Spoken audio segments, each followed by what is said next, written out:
Viewers আসসালামু আলাইকুম, আশা করি সবাই ভালো আছেন। তো বন্ধুরা, ভিডিওর থাম্বনেল দেখে আপনারা বুঝতে পারছেন আজকে কোনো বিষয় নিয়ে কথা বলছি। তো বন্ধুরা, আপনারা যারা আইফোন ইউজার হন, আপনাদের আইফোনে আইকনের কালার কিভাবে আপনারা চেঞ্জ করবেন। অনেকে আগে বলছেন আইকনের কালার চেঞ্জ করতে, কিন্তু সঠিক নামে কিভাবে আইকনের কালার চেঞ্জ করা হয় আইফোনে অনেকেই জানে না। তো বন্ধুরা, চিন্তার কোনো কারণে আজকে এই ভিডিওতে আমি দেখিয়ে দেবো কিভাবে আপনারা আইফোনের আইকনের কালার খুব সহজে চেঞ্জ করতে পারবেন। তো কিভাবে করবেন চলুন আমি আজকের এই ভিডিও দেখে দিতে এই কথা না বাড়ি কাজে চলে যায়। তার আগে বলি, এরকম ইম্পর্টেন্ট ভিডিও আপনি সবার আগে দেখতে চান তাহলে অবশ্যই চ্যানেলটি সাবস্ক্রাইব করবেন এবং লাইক শেয়ার কমেন্ট করতে ভুলবেন না। তো বন্ধুরা, আপনারা আইফোনের অ্যাপসের কালার চেঞ্জ করতে হলে সর্বপ্রথম আপনারা আইফোনের যে কোনো এক জায়গায় এভাবে চাপ দিয়ে ধরবেন। তারপর উপরে দেখতে পাচ্ছেন এডিট অপশন, এখানে আপনারা ক্লিক করবেন। তারপর এখান থেকে দেখতে পাচ্ছেন কাস্টমাইজ, এখানে আপনারা ক্লিক করবেন।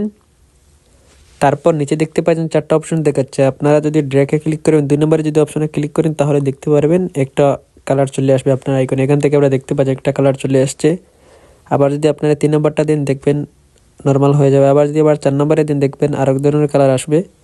দেখতে পাচ্ছেন কালার আসছে। এখন আপনারা চাইলে এখান থেকে আপনার মনের মতো কালারগুলো চেঞ্জ করতে পারবেন। এখান থেকে দেখতে পাচ্ছেন একটু কালারগুলো চেঞ্জ হবে, নিচেরটা দিয়েও চেঞ্জ হবে, উপরটা দিয়েও চেঞ্জ হবে। নিচেরটা দেখছেন অন্যরকম হচ্ছে, এখন দেখতে পাচ্ছেন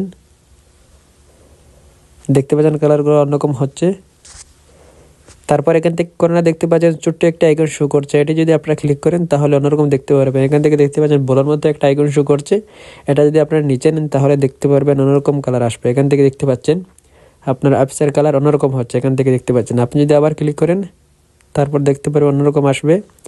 যদি আপনি এটা উপরে নেন তারপরে দেখবেন অন্যরকম আসবে, এখান থেকে দেখতে পাচ্ছেন। এই কর্নারে যদি আবার ক্লিক করেন তাহলে দেখতে পারবেন, এখানে যদি আনেন তাহলে দেখতে পারবেন অন্যরকম। এখান থেকে দেখতে পাচ্ছেন ভিন্ন ভিন্ন কালারের অ্যাপসগুলো শো করছে, এখান থেকে দেখতে পাচ্ছেন আপনার মনের মতো অ্যাপসের কালার চেঞ্জ করতে পারবেন। এখান থেকে দেখতে পাচ্ছেন অন্যরকম হচ্ছে, দেখতে পাচ্ছেন ভিন্ন ভিন্ন কালারের আপনার অ্যাপসগুলো এখান থেকে চেঞ্জ করতে পারবেন। যেটা আপনার ভালো লাগে সেভাবে আপনার এখান থেকে আপনার অ্যাপসের কালারগুলো চেঞ্জ করতে পারবেন। এখন অনেকেই বলবে এই অপশনটা নাই, এই অপশনটা আপনার এখানে পাবেন না। অপশনটা পেতে হলে অবশ্যই আপনারা iOS 18.2 সেটা আপডেট করে নেবেন। আপডেট করার পর আপনার এই অপশনটা পাবেন। যদি আপনি আপডেট করতে না পারেন তাহলে এই ভিডিওর ডিসক্রিপশনে একটা লিঙ্ক দেখতে পারবেন, সেটাতে ক্লিক করে আপনারা আপনাদের iOS 18.2 সেটা আপডেট করে নিতে পারবেন। কীভাবে আপডেট করা হয় সেখানে দেওয়া আছে। এভাবে খুব সহজে আপনারা আইফোনের অ্যাপসের কালারগুলো চেঞ্জ করতে পারেন, আইকনের কালারগুলো চেঞ্জ করতে পারবেন। এখন আপনি আবার এটা নর্মাল কীভাবে করবেন, আবার নর্মাল করতে হলে যে কোনো এক জায়গায় চাপ দিয়ে ধরবেন, তারপর এডিট অপশনে ক্লিক করবেন, তারপর কাস্টমাইজ এখানে ক্লিক করবেন। তারপর আপনারা এখান থেকে দেখতে পাচ্ছেন লাইট সর্বপ্রথম শো করছে, এটিতে আপনারা নিয়ে আসবেন। তারপর দেখতে পারবেন আগের মতো নর্মাল হয়ে গেছে, এখন দেখতে পাচ্ছেন। এইভাবে খুব সহজে আপনারা আপনাদের আইফোনের আইকনের অ্যাপসের কালারগুলো চেঞ্জ করতে পারবেন। আশা করি আপনারা বুঝতে পারছেন। ভিডিও যদি ভালো লাগে তাহলে অবশ্যই চ্যানেলটি সাবস্ক্রাইব করবেন এবং লাইক শেয়ার কমেন্ট করতে বলবেন না। কথা হাফেজ, দেখা অন্য কোনো নতুন ভিডিওতে। আসসালামু আলাইকুম।